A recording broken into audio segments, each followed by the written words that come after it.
Another day, another basketball stories na naman ang pagkukwentuhan natin.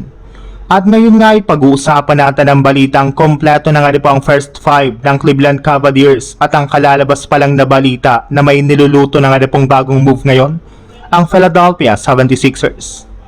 Pagkatapos nga po ang mga pagbabagong ginawa ng Cleveland Cavaliers sa kanilang roster ng mga nagdaang linggo, unti-unti na nga pong lumilitaw kung sino ang limang manlalarong inaasahang magiging starter ng kanilang starting five sa darating na bagong season.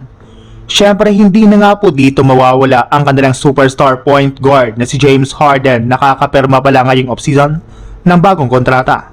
Sa kanyang pananatili sa Cleveland, malinaw na malaki ang tiwala ng Cavaliers na siyang magiging isa sa mga pangunahing susi sa kanilang championship aspirations.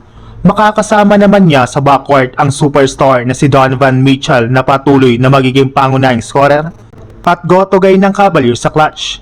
Pero syempre may malaking pagbabago ang makikita sa wing possession matapos makuha ng Cleveland Cavaliers si Peyton Watson sa isang malakihang off-season deal. Dahil sa kanyang athleticism, haba at kakayahang dumepensa sa iba't ibang posisyon, posible siyang maging bagong mahalagang bahagi ng kanilang starting lineup kapalit ng na-trade na si Max Strus.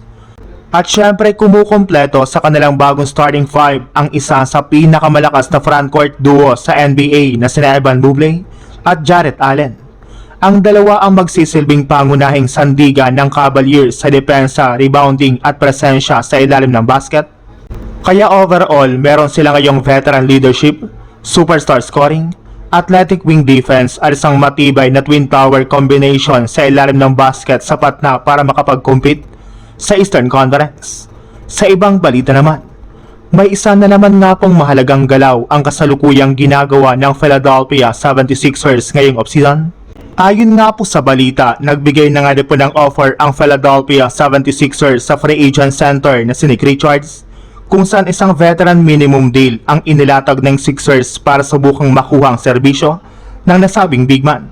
Ngunit hanggang ngayon tila wala pang pinal na desisyon dahil hinihintay pa rin ng Philadelphia 76ers ang magiging response ni Richards.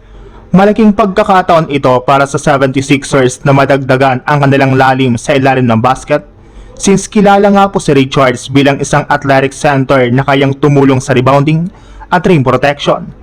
Pero ang malaking katanungan ngayon kung tatanggapin nga ba kaya ni Nick Richards ang veteran minimum offer ng Philadelphia o maghihintay pa siya ng mas magandang oportunidad mula sa ibang kupunan. Sa puntong ito, nasa kamay na ni Richards ang susunod na hakbang.